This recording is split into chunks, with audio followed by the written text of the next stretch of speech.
putranya yang berusia 1 tahun tanpa sengaja mengunci mobil pintar bersama ponselnya di dalam. Ia mencoba membimbing putranya untuk membuka kunci mobil, tetapi anaknya justru melemparkan ponsel itu ke tanah. Ia mendekati jendela mobil dan berusaha membukanya dengan perintah suara, namun tetap tidak berhasil. Ia lalu mengambil sebuah batu dan melemparkannya ke jendela. Namun seluruh mobil itu terbuat dari bahan anti peluru, sehingga meskipun dicoba berkali-kali, tetap tidak berhasil. Putranya ketakutan dan mulai menangis, sehingga ia terus berusaha menenangkannya dari luar jendela. Akhirnya, putranya tertidur, sementara ia sendiri hampir kolaps karena mereka berada di gurun Gobi.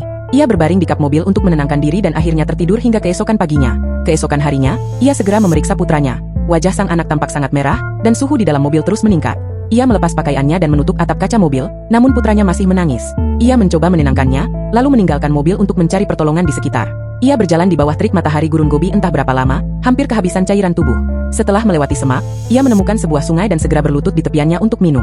Namun airnya bercampur terlalu banyak pasir dan kerikil, sehingga ia memuntahkannya kembali. Ia menggunakan air itu untuk mendinginkan kulitnya, lalu melanjutkan perjalanan. Ia melintasi bebatuan, mendaki bukit, dan melihat sebuah pesawat di kejauhan. Sekilas, ia melihat secercah harapan. Namun saat tiba, ia baru menyadari bahwa itu hanyalah tumpukan besi tua. Ia masuk ke dalam kabin, mencari ke segala arah, tetapi tidak menemukan persediaan berharga, hanya sebuah ember. Ia membawa ember itu ke tepi sungai dan mengisinya dengan air menggunakan sebuah cangkir. Kemudian ia kembali ke mobil dengan ember tersebut.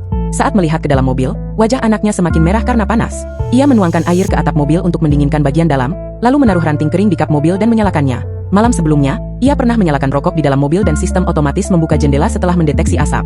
Namun kali ini, sistem kendaraan mendeteksi asap dari luar, sehingga otomatis menutup saluran udara dan beralih ke mode sirkulasi internal. Ia sadar ada yang tidak beres dan segera memadamkan api. Ia menjatuhkan ember, menendangnya menjauh, lalu jongkok sambil menangis hancur. Ia bersandar di jendela mobil, air mata mengalir deras saat menatap putranya. Jari kecil putranya sedikit bergerak. Demi anaknya, ia siap melakukan taruhan terakhir. Ia mengambil kunci Inggris, menghantam batu di bawah roda mobil, lalu kembali ke depan mobil dan mendorongnya dengan sekuat tenaga. Menggelindingkannya jatuh dari tebing. Di udara, sistem kendaraan mendeteksi bahaya, otomatis menyesuaikan posisinya, dan beralih ke mode pencegahan benturan. Ia menuruni tebing dan melihat kendaraan itu tidak mengalami kerusakan. Namun pintunya sudah tidak terkunci. Ia segera membuka pintu dan berhasil menyelamatkan putranya. Saat melihat putranya kembali membuka mata dan tersenyum di ranjang rumah sakit, ia meneteskan air mata kebahagiaan.